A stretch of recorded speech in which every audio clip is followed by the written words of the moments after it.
Friends, welcome to our YouTube channel. And I'm Smita Patil, and today's topic is formation of shares. तर formation of share म्हणजे काय? शेअरची निर्मिती कशी झाली आहे किंवा शेअर कशा पद्धतीने बनला हे आपल्याला आज याच्यामध्ये बघायचं आहे. ओके, तर बिझनेस एंटिटीज आपण बघूया. बिझनेस एंटिटीज म्हणजे आता इंडियामध्ये खूप टाईपच्या बिझनेस एंटिटीज आहेत. तर आता बिझनेस म्हणजे काय? व्यापार. आणि एंटिटी म्हणजे एक स्वतंत्र घटक किंवा एखादा बिझनेस स्टार्ट करणं, एखादा बिझनेस करणं म्हणजे याला म्हणतात बिझनेस एंटिटीज. तर त्याचे बिझनेस एंटिटीचे टाइप्स कोणते कोणते आहेत ते आपण अगोदर याच्यामध्ये बघूया. फर्स्ट आहे सोल प्रॉपरायटरशिप. आता सोल म्हणजे काय बघा, याच्यामध्ये नावातच अर्थ लपलेला आहे. सोल म्हणजे एक सिंगल पर्सन. ओके, आणि प्रॉपरायटर म्हणजे the owner of a business. एका प्रॉपरायटर म्हणजे the owner of a business म्हणजे याचा मालकी हक्क हा एका सिंगल पर्सन कडे आहे, त्याला म्हणतात सोल प्रॉपरायटरशिप. ओके, तर याच्यामध्ये काय असतं, जो काही आता याच्यामध्ये आपण एक्झाम्पल बघूया. याच्यात एक्झाम्पल आहे, एक तर छोटस दुकान असेल किंवा एक छोटीशी पानटपरी. ओके, तर याच्यात काय होतं, जर समजा याच्यामध्ये जे काही छोटस दुकान आहे सोल प्रॉपरायटरशिप मध्ये डिसिजन मेकिंग ही म्हणजे त्या छोट्याशा दुकाना रिलेटेड जे काही डिसिजन्स असतील तर ते ओनली वन पर्सनच घेऊ शकतो. का का तो त्याला फक्त एका पर्सनलाच ऑथॉरिटी का आहे? कारण की इन्व्हेस्टमेंट ही त्या एका सिंगल पर्सनचीच असते, म्हणून त्याला सोल प्रॉपरायटरशिप मध्ये त्या छोट्याशा दुकानाचा डिसिजन मेकिंग करण्याचा अधिकार याच्यामध्ये असतो. ओके, आणि त्याच्यानंतर म्हणजे याच्यात काय होतं, इन्व्हेस्टमेंट ही एका सिंगल पर्सनची असते, त्यामुळे डिसिजन मेकिंग ही त्या एका सिंगल पर्सन कडेच असते. आणि त्या छोट्याशा दुकानामध्ये जो काही त्याला प्रॉफिट किंवा लॉस होईल तो त्या सिंगल पर्सनलाच बिअर करावा लागतो. ओके, प्रॉफिट असला तर तो त्या एका सिंगल पर्सनलाच होईल, आणि लॉस जरी झाला तरी त्या सिंगल पर्सनलाच तो बिअर करावा लागणार आहे. ठीक आहे, याला म्हणतात सोल प्रॉपरायटरशिप. त्यानंतर आली पार्टनरशिप. आता बघा, पार्टनरशिप म्हणजे काय होतं? पार्टनर्स म्हणजे कोण? एक सिंगल पर्सन मिळून तर पार्टनरशिप आपण त्याला म्हणत नाही. जेव्हा दोन लोक मिळून एकत्र व्यवसाय करतात त्याला म्हणतात पार्टनर्स. ओके, एकत्र जो काही बिझनेस डेव्हलप करतील त्याला आपण पार्टनरशिप फर्म म्हणूया. म्हणजे याच्यामध्ये दोन पर्सन्स मिळून इन्व्हेस्टमेंट ती करतात. फॉर एक्झाम्पल, आपण जर बघितलं तर बिल्डरचीच पार्टनरशिप आपण याच्यामध्ये घेऊ शकतो. म्हणजे जर समजा एखाद्या बिल्डरला त्याची साईट डेव्हलप करायची असेल तर ते दोन पर्सन्स मिळून ती साईट ते डेव्हलप करू शकतात. परंतु याच्यामध्ये डिसिजन मेकिंग ही दोन पर्सनची असणार आहे. जसं सोल प्रॉपरायटरशिप मध्ये ओनली वन सिंगल पर्सनच डिसिजन घेऊ शकत होता, तसं पार्टनरशिप फर्म मध्ये होत नसतं.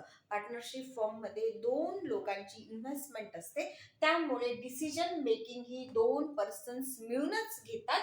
आणि त्यानंतर याच्यामध्ये जो काही प्रॉफिट किंवा लॉस होईल तो सुद्धा त्या दोन पर्सन्सला समप्रमाणामध्ये डिव्हाइड करावा लागणार आहे. प्रॉफिट झाला तर तो दोघांमध्ये डिस्ट्रीब्यूट करावा लागेल, आणि लॉस जरी झाला तरी तो दोघांमध्येच डिस्ट्रीब्यूट करावा लागणार आहे. याला म्हणतात पार्टनरशिप फर्म. त्यानंतर येते LLP. आता LLP चा लॉंग फॉर्म काय आहे? Limited liability partnership. ओके, आता तुम्ही कधी ऐकलं आहे का? आपण प्रायव्हेट लिमिटेड, पब्लिक लिमिटेड कधी ऐकले आहे? हे डोमेन नेम्स आपण ऐकले, परंतु LLP च कधी ऐकलेलं आहे का? लिमिटेड लायबिलिटी पार्टनरशिप आहे बुवा असं कधी आपण ऐकलेलं? म्हणजे याचं कुठल्याही प्रकारे रजिस्ट्रेशन लिगली होत नसतं. ठीक, याचं रजिस्ट्रेशन कुठेच नाहीये. त्यानंतर येते प्रायव्हेट लिमिटेड कंपनी. ओके, आता प्रायव्हेट लिमिटेड कंपनीमध्ये काय होतं? याच्यामध्ये 2 ते 200 पर्सन्स याच्यामध्ये इन्व्हेस्टमेंट ही करू शकतात. प्रायव्हेट लिमिटेड कंपनीमध्ये काय होतं? एक सिंगल बॉडी दिली जाते किंवा एक सिंगल इंडिव्हिज्युअल पर्सन असतो तो सहमताने म्हणजे एक सिंगल पर्सन असतो तो सगळ्यांच्या सहमताने डिसिजन मेकिंग ही प्रायव्हेट लिमिटेड मध्ये केली जाते. ओके. आणि याच्यामध्ये जो काही प्रॉफिट आणि लॉस असेल तो सुद्धा जेवढे लोक त्याच्यामध्ये असतील त्या लोकांमध्ये तो डिस्ट्रीब्यूट केला जातो. ठीक आहे. आता प्रायव्हेट लिमिटेडची कंपनी पब्लिक लिमिटेडला केव्हा जाते?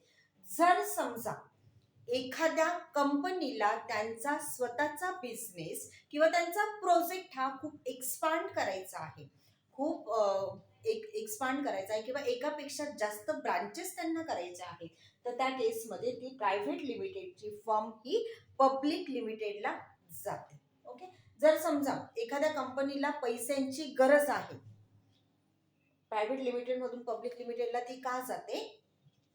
जर समजा एखाद्या कंपनीला त्यांचा बिझनेस ग्रो करण्यासाठी पैशांची गरज आहे, तर आता पैशांची जर गरज लागली तर आपण काय करतो? अगोदर बँकेकडून लोन घेण्याचा आपण डिसिजन घेतो. परंतु जर आपण बँकेकडून लोन घेतलं तर त्या केसमध्ये काय होईल? आपल्याला बँकेला रेट ऑफ इंटरेस्ट द्यावा लागेल, बरोबर? मग त्या बँकेकडून लोन घेऊन त्यांना रेट ऑफ इंटरेस्ट पे करण्यापेक्षा पब्लिक लिमिटेड वाले काय विचार करतात की जर समजा आपण हेच जर पब्लिकमध्ये जर आपण प्रायव्हेट लिमिटेडची पब्लिक लिमिटेड जर आपण कंपनी केली तर ते काय करतात? त्यांचे जे काही शेअर्स आहेत ते पब्लिकमध्ये आणतात आणि पब्लिकला सांगतात की आम्ही तुम्हाला शेअर्स देतो, तुम्ही आम्हाला त्या बदल्यात पैसे द्या. म्हणजे त्यांच्याकडे ते भांडवल म्हणून ह्या पब्लिक लिमिटेड कंपनीकडे त्या लोकांचं जे पैसे आहे ते भांडवल म्हणून येतात आणि ते पब्लिक लिमिटेड वाले हे कंपनीवाले काय करतात? ते म्हणतात आम्ही तुम्हाला शेअर्स देतो, तुम्ही त्या बदल्यात आम्हाला पैसे द्या. ओके. तर हे सगळं होतं पब्लिक लिमिटेड मध्ये आणि याचं रजिस्ट्रेशन हे शेअर मार्केटच्या प्रायमरी मार्केटमध्ये शेअर मार्केटमध्ये याचं रजिस्ट्रेशन हे पब्लिक लिमिटेडला ज्यावेळेस कंपनी जाते तेव्हा तिचं रजिस्ट्रेशन हे आपल्या मार्केटमध्ये होतं आणि शेअर तयार होतो. तर आजचं लेक्चर आपलं अशा पद्धतीने होतं. म्हणजे समजलं पूर्ण प्रोसेस कशी होती? जर ही पूर्ण प्रोसेस अशा पद्धतीने आपली होती तर याच्यामध्ये फॉर्मेशन ऑफ अ शेअर्स हा आजचा टॉपिक आपला होता. ठीक आहे फ्रेंड्स, जर तुम्हाला अंडरस्टँड झालं असेल, if you like this video then subscribe it. Thanks for watching my video. Bye bye. जय शिवराय.